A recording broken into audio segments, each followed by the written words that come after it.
Good morning all of you. हम लोग यहाँ पे आज देख रहे हैं human resource development. Human resource development subject आज हम लोग स्टार्ट करने जा रहे हैं, जो कि भाई BBM थर्ड ईयर स्टूडेंट्स के लिए है और ये ऑनर्स पेपर 6 है for BBM third year. Honours paper ये 6 है, ठीक है।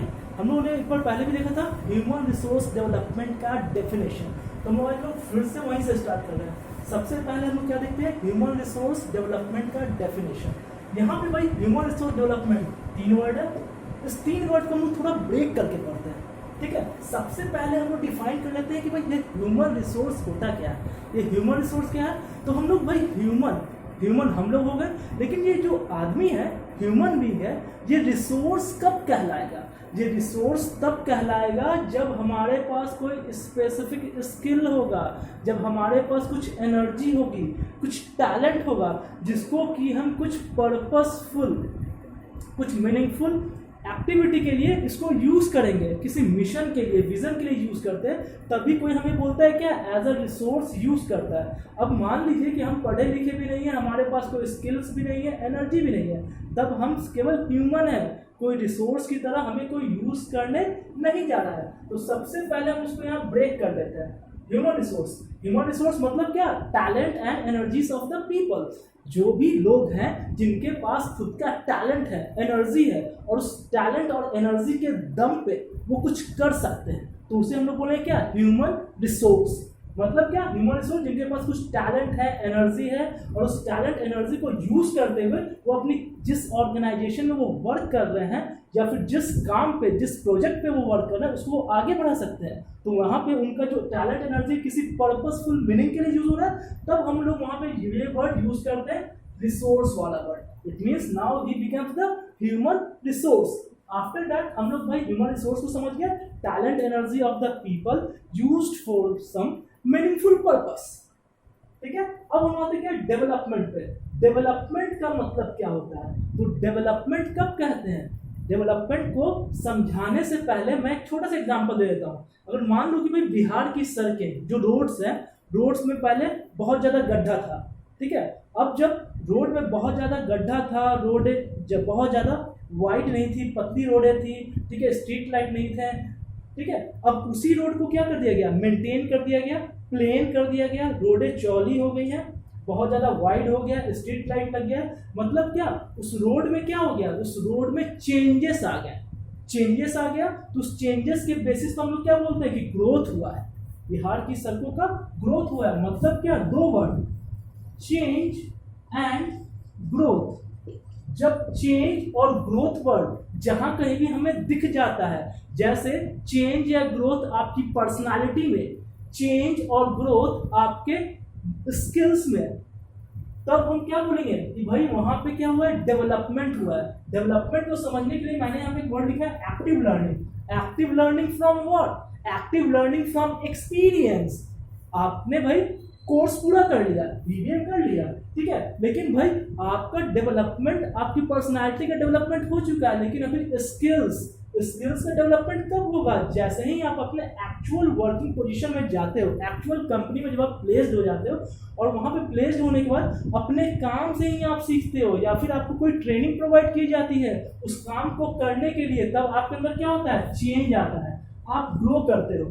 तब हम कहते हैं क्या, now you have developed from your own active learning experience, and that active learning experience you gain from any organisation और from any training centre. Okay, मतलब क्या, ह्यूमन रिसोर्स डेवलपमेंट मतलब क्या, यहाँ पे लोगों का टैलेंट और एनर्जी यूज किया जा रहा है। उस टैलेंट और एनर्जी को यूज कैसे करवाया जा रहा है, जो टैलेंट और एनर्जी डेवलप्ड नहीं है उसको कोई स्पेसिफिक स्किल्स प्रोवाइड कर दिया जा रहा है। उस स्पेसिफिक स्किल को प्रोवाइड करने के बाद क्या हो रहा है, वो ह्यूमन रिसोर्स डेवलप कर जा रहा है। वो स्किल्स कैसे प्रोवाइड हो रहा है, लर्निंग के थ्रू, ट्रेनिंग्स के थ्रू, ठीक है, उसके अंदर चेंजेस ला करके, उसका ग्रोथ करके, माइंड का ग्रोथ, माइंड में चेंजेस, कॉन्सेप्ट में चेंजेस, कॉन्सेप्ट को अंडरस्टैंड करने का तरीका, किसी चीज को समझने का तरीका, उस सारी चीजों में हमें क्या किया जाता है, हमें ट्रेन किया जाता है। एक कॉमन मैन और एक मैनेजमेंट स्टूडेंट, दोनों के सोचने का तरीका अलग होता है। क्यों?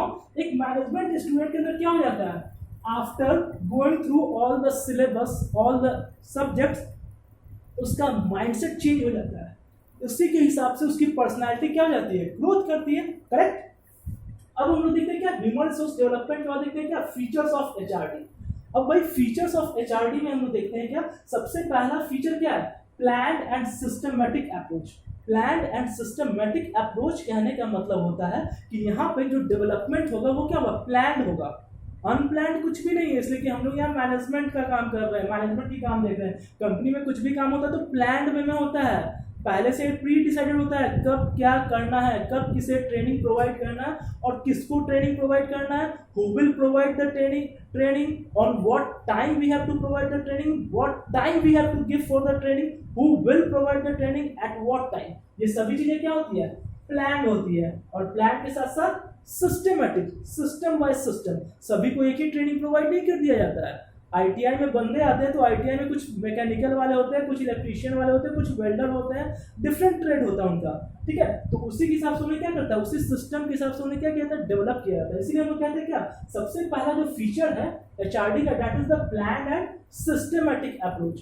सभी लोग आएंगे, सभी लोगों को प्लान्ड वे में डेवलपमेंट प्रोवाइड करेंगे, ट्रेनिंग प्रोवाइड करेंगे, उनका कैरियर डेवलपमेंट देंगे, ऑर्गेनाइजेशनल का डेवलपमेंट होगा, ये सब क्या होगा, सिस्टमेटिक होगा। एक ही दिन में कोई ट्रेंड नहीं हो जाता है, एक ही दिन में कोई ग्रेजुएट नहीं हो जाता है। ग्रेजुएशन कर रहे हो आप, मैनेजमेंट के स्टूडेंट हो, पहले आप लोगों ने फर्स्ट ईयर पास किया, second year, then third year, now you became the management graduate. मतलब क्या, ये first year, second year, third year, that is the systematic approach. Second feature is the continuous process. कभी भी HRD का जो feature है, वो एचआरडी जो ह्यूमन रिसोर्स का डेवलपमेंट है, ये कभी रुकने वाला नहीं है। कंटिन्यूअसली ये किसी ऑर्गेनाइजेशन के इफेक्टिवनेस को बढ़ाने के लिए लगातार ये काम करते रहती है। आज मैं कंपनी में आया हूँ, मुझे ट्रेन किया जाएगा, मुझे डेवलप किया जाएगा, मेरे बाद जो मेरे पीछे जो बंदे आएंगे उनको भी ट्रेन डेवलप किया जाएगा। ऐसा नहीं कि बस आपने एक बार किसी को ट्रेनिंग दे दी, डेवलपमेंट प्रोवाइड कर दिया, काम खत्म। It's a continuous process. जब जब एनवायरमेंट में चेंज, ऑर्गेनाइजेशन में चेंज, एम्प्लॉयज में भी चेंज। आपने देखा होगा प्रोडक्ट भी क्या होता है, ऑर्गेनाइजेशन एनवायरमेंट के अकॉर्डिंग चेंज होता है, ऑर्गेनाइजेशन उसको चेंज करती है, जैसा एनवायरमेंट वैसा प्रोडक्ट। इसीलिए भाई आप कह सकते हैं it's a continuous process. Continuous development, development का काम चलता ही रहेगा, कैरियर डेवलपमेंट का काम चलता ही रहेगा, ऑर्गेनाइजेशनल चेंज का काम चलता ही रहेगा। Organizational development it is a continuous process.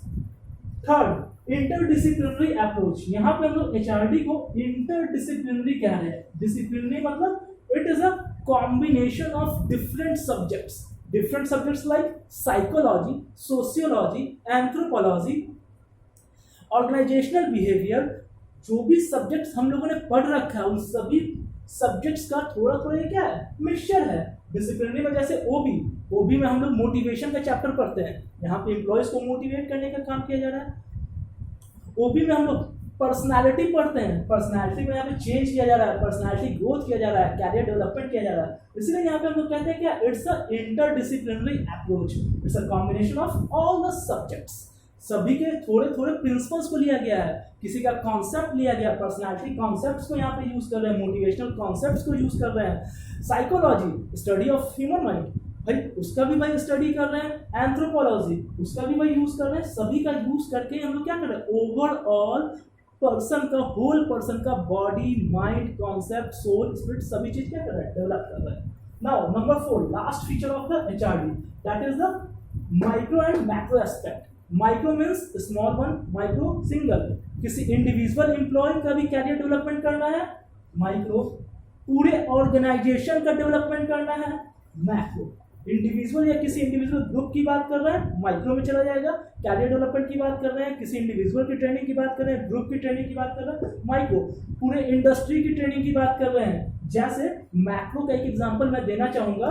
पहले बैंक्स में जितने भी बैंक्स थे सभी जगह क्या होते थे, बड़े बड़े रजिस्टर होते थे, बड़े बड़े फाइल्स होते थे, उस फाइल्स पे काम होता था, उस रजिस्टर पे काम होता था। फिर क्या हो गया, फिर बैंक्स में डिजिटलाइजेशन को इंट्रोड्यूस किया गया। जैसे ही बैंक्स में डिजिटलाइजेशन हुआ, सीबीएस ब्रांच होने लगे, कोर बैंकिंग सॉल्यूशंस प्रोवाइड होने लगा।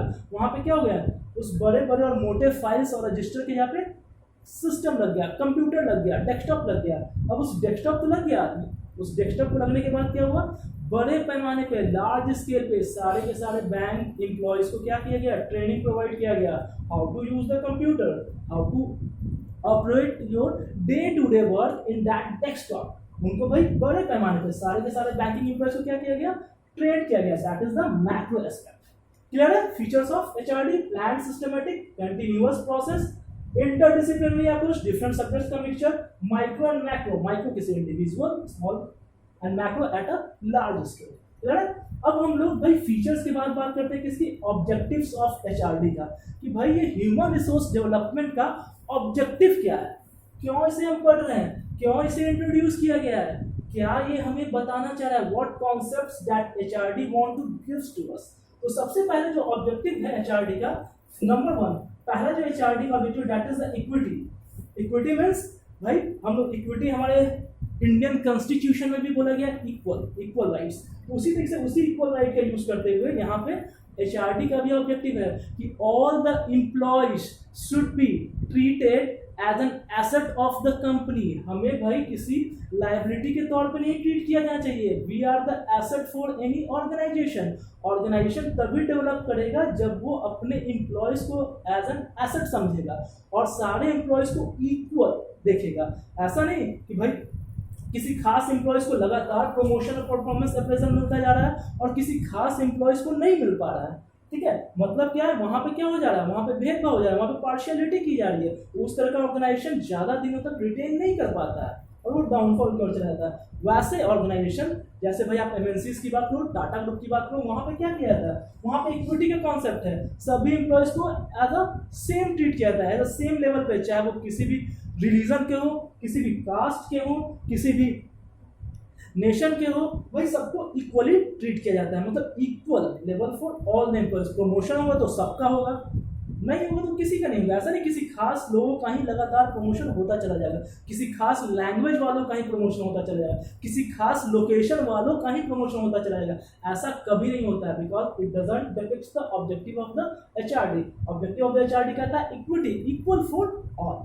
Second objective of HRD is the employability. Employability means to make able all the employees to provide them specific training according to their education, according to their experience, so that they can contribute in the mission, vision of the organization. They can make the organization effective. Organization के mission vision में वो सारे employees contribute कर सके। तो contribute कब करेंगे, जब वो एम्प्लॉयबल होंगे, उनके अंदर इतना ज़्यादा स्किल्स, उतना ज़्यादा डेवलपमेंट कर दिया जाएगा कि वो लगातार अपने ऑर्गेनाइजेशन में अपना इफेक्टिवनेस दिखाएंगे और ऑर्गेनाइजेशन लगातार ग्रो करेगी। That will comes under the organizational development. That is the employability. Employability के बाद जो थर्ड ऑब्जेक्टिव है दैट इज द अडेप्टेबिलिटी और कॉम्पिटिटिवनेस। अडेप्टेबिलिटी अभी जस्ट मैंने एग्जांपल लिया था, क्या जैसे जैसे एनवायरनमेंट चेंज होता है तो भाई ऑर्गेनाइजेशन भी चेंज होता है। तो जब एनवायरनमेंट चेंज होगा तो वहां पे क्या होगा, ऑर्गेनाइजेशन भी चेंज होगा। और जब ऑर्गेनाइजेशन चेंज होगा तो हमें उस चेंजिंग एनवायरनमेंट के हिसाब से अपने आप को अडेप्ट करना होगा। अगर हम अपने आप को अडेप्ट नहीं कर पा रहे हैं then we will be out of the market. वैसी कंपनीज ने भी जिस कंपनीज ने भी ऑर्गेनाइजेशन चेंज को अडेप्ट नहीं किया वो भी आउट ऑफ द मार्केट हो गए। एम्बेसडर हिंदुस्तान मोटर्स की गाड़ी है, क्या हो गया, out of the market. Environment change हुआ, लोगों को मेंटेनेंस फ्री कार चाहिए थी, मारुति ने लॉन्च किया, ऑर्गेनाइजेशन चेंज के हिसाब से हिंदुस्तान मोटर्स ने अपने कार में चेंजेस नहीं ला पाया, आउट ऑफ द मार्केट। बहुत सारे ऐसे एग्जाम्पल है। मतलब क्या, वो उसके अंदर अडेप्टिवनेस नहीं था, कॉम्पिटिटिवनेस नहीं था। जब तक आपका मोनोपोली था आपने काम किया, जैसे ही आपका सामने कॉम्पिटिटर आ गया आप उसको फेस नहीं कर पाए। You don't have the competitiveness in your skills. तो यहाँ पे क्या हो जाएगा, यहाँ पे वही हो जाएगा एडेप्टेबिलिटी एंड कॉम्पिटिटिवनेस। भाई सारे ही एम्प्लॉयज क्या होने चाहिए, एडेप्टिव होना चाहिए। जैसा नेचर वी विल वर्क। बोला था ना, when you are in Rome do as the Romans do। तो that shows the adaptiveness कि भाई हमारे अंदर इतना ज़्यादा एडेप्टिवनेस है कि किसी भी तरीके का कल्चर हो हम भाई उसको अडेप्ट कर लेंगे। बैंकिंग एम्प्लॉयज, बैंकिंग सेक्टर में क्या हुआ, लगातार सारे ही कि सारे सीबीएस ब्रांच हो गए, कोर बैंकिंग सॉल्यूशंस प्रोवाइड करने लगा, डिजिटलाइजेशन आ गया, ठीक है, सभी जगह इंटरनेट के सिस्टम से काम होने लगा। तो यहाँ पे क्या हो गया, सारे ही बैंक एम्प्लॉयज ने अपने आप को अडेप्ट किया कि नहीं भाई अब तो हमें कंप्यूटर पे ही काम करना है। जिन लोगों ने काम करना नहीं स्वीकार किया, कंसेंट नहीं दिया, उन लोगों को वीआरएस बोल दिया कि भाई you are not adaptive for our changing environment, आप वीआरएस लेकर के घर बैठ। तो ये था हमारा क्या, ऑब्जेक्टिव ऑफ एचआरडी। आज हम लोगों ने क्या देखा, एचआरडी का डेफिनेशन, फीचर ऑफ एचआरडी, उसके बाद objective of HRD. Thank you.